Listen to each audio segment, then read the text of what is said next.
My father told the hospital I was mentally unstable. So when I showed up to say goodbye to my dying grandmother, security escorted me out of the building, 2 guards on either side of me, like I was dangerous, like I didn't belong there, like I wasn't her granddaughter. And the worst part, my father was standing behind the nurse's station watching it happen, with his arms crossed. But just as the elevator doors were about to close, a nurse walked past me. She didn't stop. She didn't even look at me. She just brushed my hand and slipped a tiny folded piece of paper into my palm and whispered one sentence. Your grandmother wanted you to know the truth. When I opened the note, I finally understood why my father was so desperate to keep me away from that hospital. But before I tell you what was written on that note, take a second to like the video and subscribe if you enjoy real-life stories like this. And tell me in the comments where you're watching from right now, because what happened next completely destroyed my family. My name is Elena Morales. I'm 31 years old, and I'm a critical care doctor. But 5 years ago, my own father convinced an entire hospital that I was mentally unstable. The worst part, he knew exactly what he was doing, because my father, Carlos Morales, has always been good at controlling the narrative. Growing up, there were 2 things my father cared about more than anything: power and money. And in our house, he controlled both.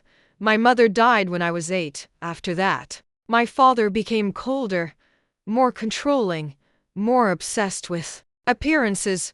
But there was one person in our family who never treated me like I was just another piece on his chessboard: my grandmother, Abuela Sofia. She raised my father. She helped raise me, and if I'm being honest, she was the only reason my childhood felt normal at all. When I got accepted into medical school, she cried harder than I did. She told everyone in the family, my granddaughter will save lives one day.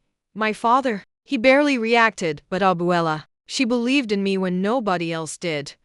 And that's exactly why what happened 5 years later hurt so much. 3 weeks ago I got a call from the hospital.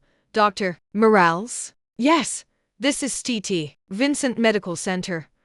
My stomach dropped. Your grandmother was admitted this morning. Is she okay? There was a pause. She's asking for you. I didn't even change clothes. I drove straight to the hospital. But when I got there, the nurse at the front desk looked confused, then concerned. Then she picked up the phone. 30 seconds later, security arrived. Ma'am, we need you to leave. What? You're not permitted to visit this patient. That's my grandmother. The guard exchanged a look with the nurse. Your father informed the hospital that you've been experiencing severe psychiatric episodes. I felt like someone had punched me in the chest. What? He said you're not mentally stable and could be a danger to her. Then I saw him, my father, standing behind the desk, watching the whole thing. And he didn't look surprised, he looked satisfied. Dad, what are you doing? He didn't answer. He just told the guards, please escort her out. And they did. The elevator doors were closing when the nurse brushed past me. That's when she slipped the paper into my hand. I waited until I got outside to open it. 4 words were written in shaky handwriting. Check. The new will. My heart started racing. Because there wasn't supposed to be a new will. My grandmother finalized her estate years ago, and I knew exactly what it said. Everything. Her house, her investments, the family trust, was split between my father and me, 50-50. But if there was a new will, that meant one thing. Something had changed, and suddenly, my father's behavior made terrifying sense. The next morning I called my grandmother's lawyer, Mr. Delgado. He had handled our family's legal work for decades. Mr. Delgado, it's Elena Morales. Silence. Elena, I wasn't expecting your call. I need to ask you something. Another pause. Did my grandmother change her will? He exhaled slowly. I can't discuss client matters. She wrote me a note. Silence again. Then he said something that made my blood run cold. Elena, I think you should come to my office.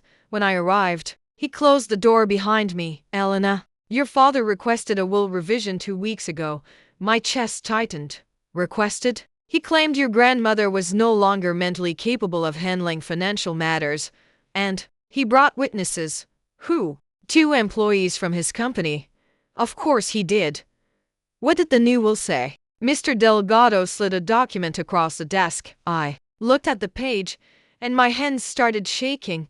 The new will left everything to my father. Everything. The house, the trust, the investment portfolio, worth over $12 million. I looked up. Did she sign this? Mr. Delgado hesitated. Yes, but then he leaned forward. And that's why I was hoping you'd call.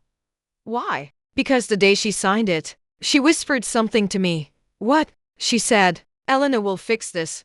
Then Mr. Delgado opened a drawer and pulled out a flash drive. Your grandmother asked me to give this to you if something seemed wrong. My heart was pounding. What is it? Watch it. I plugged it into my laptop. The video opened. My grandmother appeared on the screen. She looked tired, fragile, but her voice was steady. Elena, if you're watching this, your father forced me to change the will. My stomach dropped. He told me if I didn't, he would make sure you lost your medical license. Tears filled my eyes. I signed it to protect you. Then she looked directly into the camera. But the real will is hidden. My heart stopped in the safety deposit box, and only you know the password.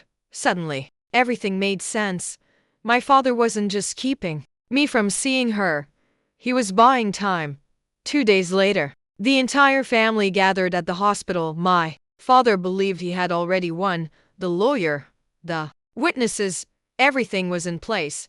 He stood in the hospital room like a king, waiting to inherit his kingdom. Elena, he said smugly, you're not supposed to be here. I held up the flash drive. Actually, I think I am.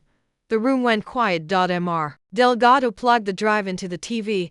My grandmother's video filled the screen, and for the first time, my father looked afraid. When the video ended, no one spoke. My father tried to laugh. This is ridiculous. But Mr. Delgado shook his head. The original will is legally protected, and your attempt to manipulate your mother into changing it, he paused, is fraud. My father's face went pale. You can't prove that. That's when I spoke. The bank security footage already did.